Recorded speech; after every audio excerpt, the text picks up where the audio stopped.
Hello, everyone. My topic for today is going to be on non-muscle invasive bladder cancer and its management. My name is Kanesh Seevalingam. I'm one of the urologists from University Malaya Medical Center. So just a disclaimer, I did my fellowship in endourology and stone diseases in Western General Hospital, Edinburgh.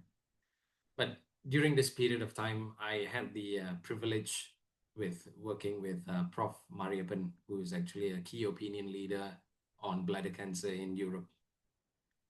So the objectives for today's talk, it's going to be on single dose installation of mitomycin C, re-resection, re-loop TURBT. Intravesical therapies would be discussed on a separate talk, and which are the patients that we're going to offer upfront cystectomy and what's new in the horizon. So this is not going to be a medical school final going back to the absolute basics. And there are many talking points when we come to this topic, which could be cytology versus biomarker. Why doing it? Why not doing it? Do you choose one over the other? The sort of imaging that you would actually do when you encounter patients with non-muscle invasive bladder cancer. Is it ultrasound first versus contrasted CT urography and many more? These are all gray areas and great discussion points. So just briefly on voided urine cytology, it is very specific. That's why there is a role for urine cytology in our current practice. It has a specificity of more than 90%, and it's also sensitive for high-grade disease.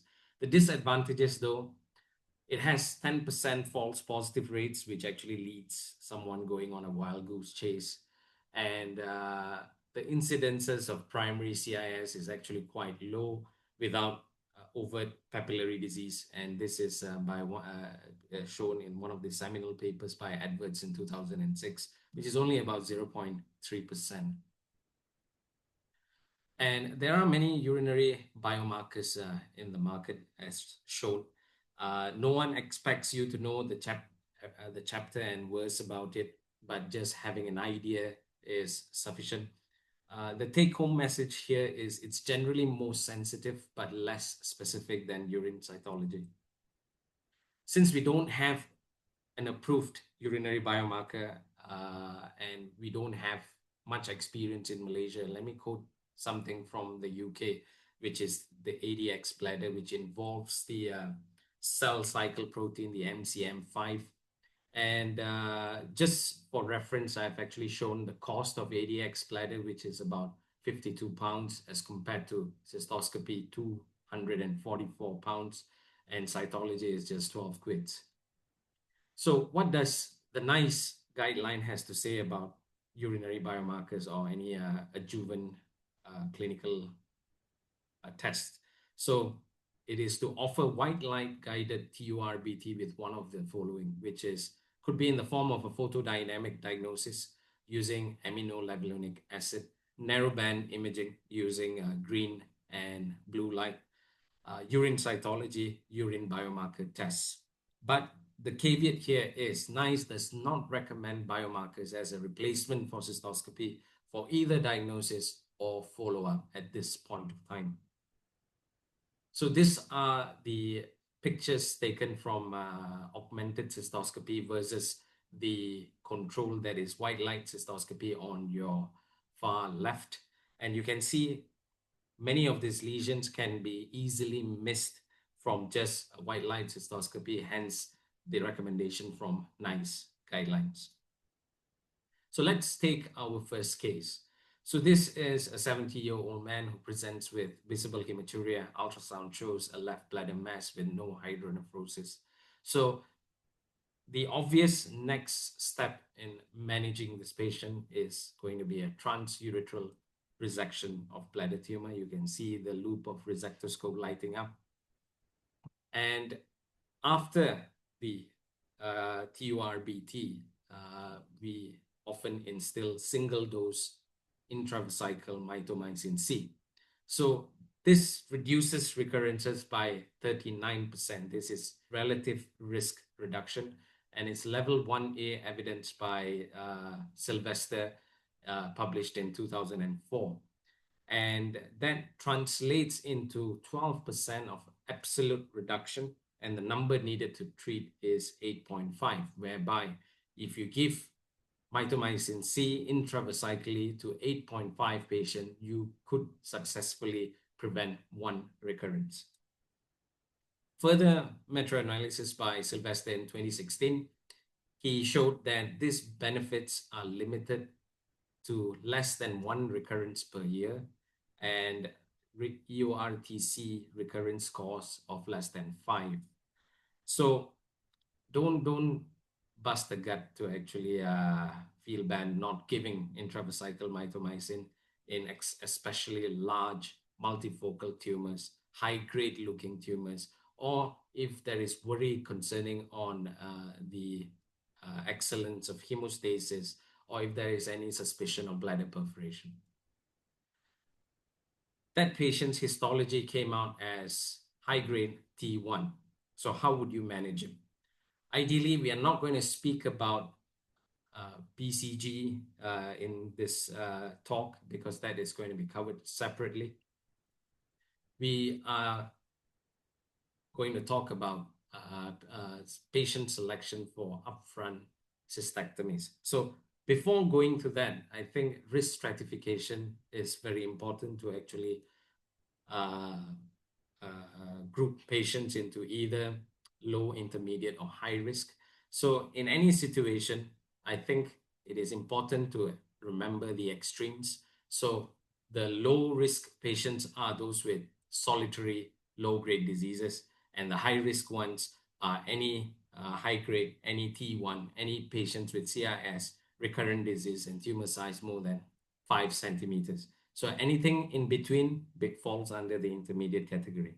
So our patient here, for the sake of discussion, we label him as high-risk non-muscle invasive bladder cancer. The key information that is needed in evaluating the next step in management would be, is the resection complete? Were there presence of carcinoma in situ in the pathology report, presence of muscle, and their involvement? What is the histology, and is there any lymphovascular invasion? If the patient falls under the high-risk category, then he would warrant a re-look resection or a re-TURBT.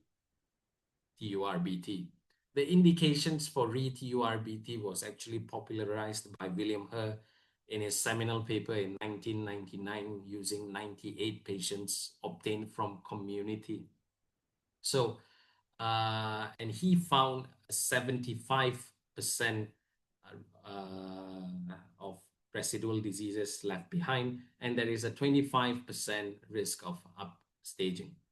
So the indications are in a high-grade T1 disease, if there is no muscle in the specimen, unless it's a low-grade TA, and if there is any worry that the resection was not complete during the index TURBT. Contraindications would be T1 disease in a diverticulum. We know that diverticulum is devoid of muscle, so by subjecting to a re-resection, you are going to perforate and you're going to cause seeding. And in an elderly, frail patient with multiple competing comorbidities. Why do we resect? I think it's quite obvious. We want to exclude muscle invasive disease. We want to sample the muscle, and we want to take away any residual disease that has not been cleared during the earlier resection.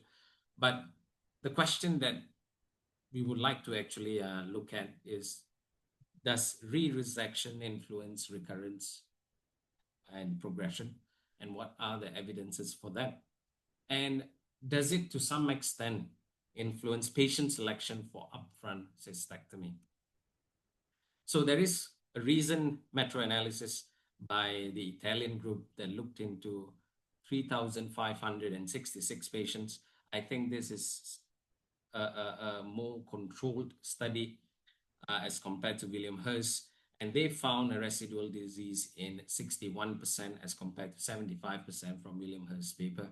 and there is an upstaging in 15% and 11% if muscle was present. And is re-resection itself therapeutic?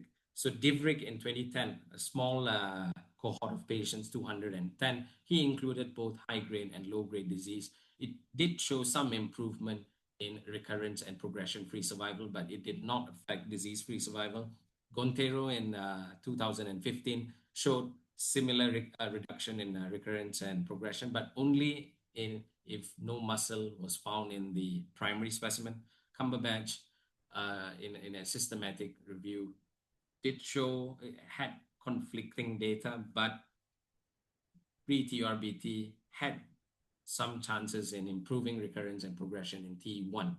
So the overall take is that depending on the cohort and depending on the type of study, there is still some benefit by instituting re-resection in patients, and hence that is validated. But how would that affect patient selection in when considering for upfront cystectomy? That would be discussed on the later part of this talk. So let's assume, for the sake of discussion, this patient had negative pathology results on re-resection. What are his options? So the criteria for looking into patients who may benefit from upfront cystectomy is persistence of T1 disease at resection, or a high-grade disease T1 with carcinoma in situ, or carcinoma in situ within the prostatic urethra, large multiple tumors, presence of lymphovascular invasion, variant histology, we will speak about that shortly, and T1 disease in a diverticulum.